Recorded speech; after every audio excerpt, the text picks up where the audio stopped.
Now, these are the costs of hiring based on we have to create a position here and write up a job posting for it. So somebody's got to do that. And again, we get into the meat of what costs those are in the next workshop. But here we just kind of give it out. Like, most people just don't think about what's involved with hiring somebody. So they have to get 1 or 2 managers to sit with HR, and they have to really figure out what this job looks like, have a very clear picture. Once they create the job posting, they want to put it somewhere.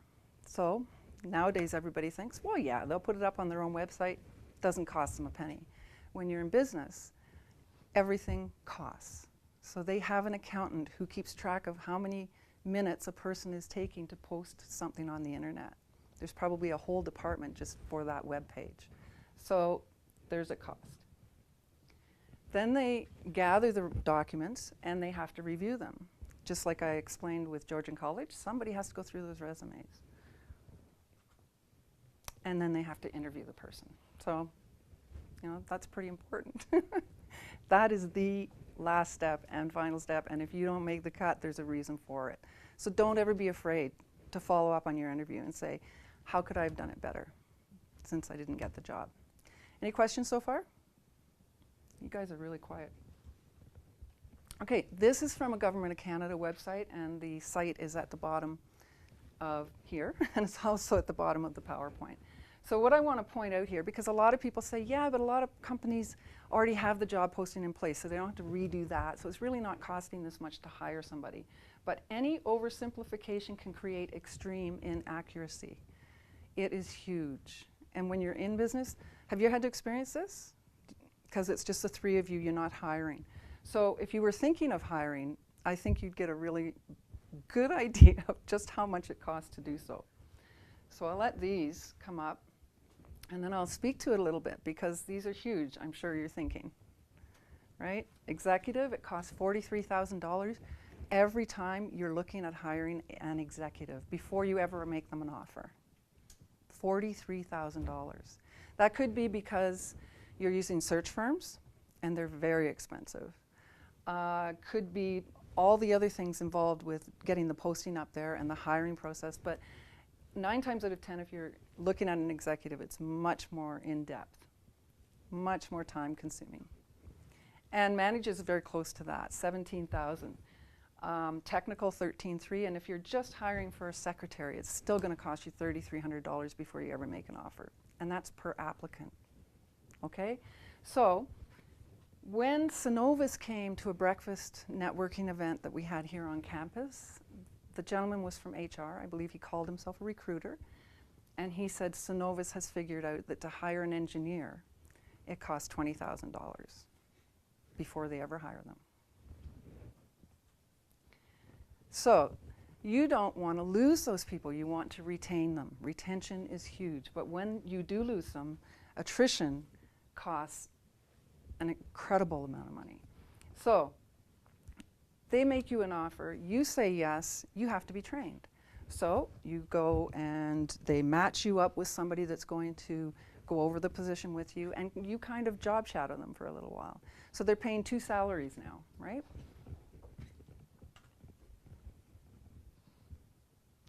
They figure by the time you know everything you can know about that company that you possibly can know, who my clients are, what products and services I have, what's the business culture like here, everything that you know, that'd be comfortable so that they can put you in front of a client and you won't lose that client by something you say, whether it's an error you've made and the client got angry because you told them the wrong thing, or for whatever reason. They think it takes about 3 years for them to just begin to make money off of you. So when you're made a job offer by one company and you stay there 1 or 2 years and then leave, they've just trained you and not made anything off you at this point. Keep that in mind. I'm not saying you should or shouldn't leave. It's totally up to you. But just keep in mind what it means to the company. And then, of course, there's confidential information that could be leaked, right, as soon as you leave. You do sign waivers and all that kind of thing goes on, but The odd time people will just say, to heck with it, I'm angry with that company, I'm just going to tell everybody everything. Oops. You're asking for $60,000 or more perhaps a year, and you need to convince the company that you're worth that. So if somebody's saying to me, and I'm hiring, well, my expectations are $60,000 a year or more, and I'm going to say to you, okay, then tell me everything you know about my company. Tell me everything you know about my culture. Tell me everything you know about my clients, and tell me everything you know about my products and services. And please don't miss one thing, because you're asking me for an awful lot of money. Okay?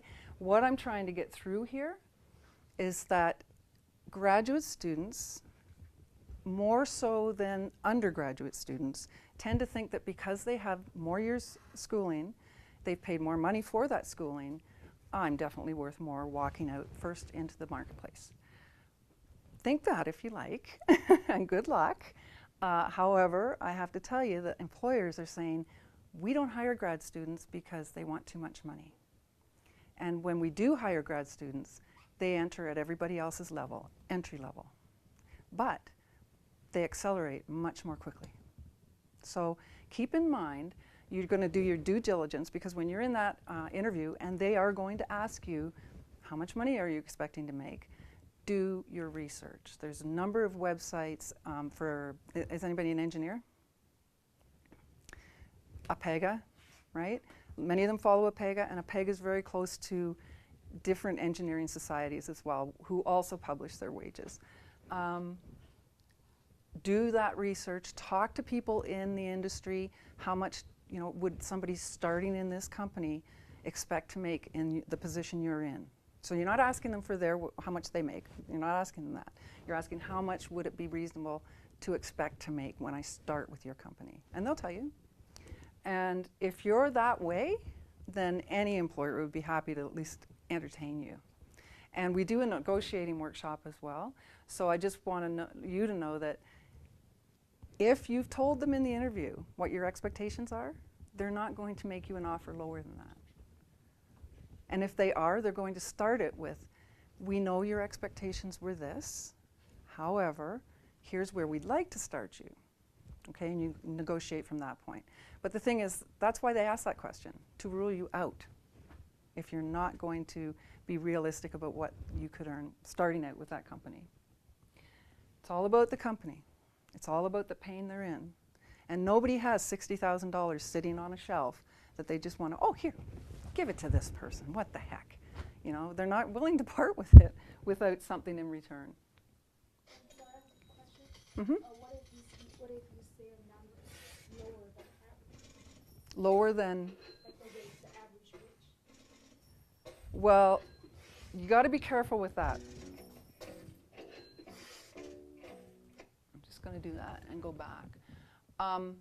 You got to be careful with that, because when you price yourself lower, now they're thinking, why? You're in a consulting business, and let's just say everybody in your field in consulting is charging $150 an hour. What field is it? It's strategy. Strategy for just every business? Mostly in oil and gas. Yeah, okay. So it's pretty easy to figure out, and probably they're pricing themselves out more like $300 to $500 an hour. And then you go in $100 less. What do you think they're thinking? We are not doing a good job. They're not good, so we don't want to go with them. They're too low. So you really need to know what your worth is, and the best way to do it is to investigate. Hi, come on in. No, sorry, it must be in that boardroom. Sorry for the ones watching. There are websites and everything, but check with the people in the industry, and that's what you're worth, okay? Because it really makes a difference to how many people are thinking, oh, they're too low or they're too high.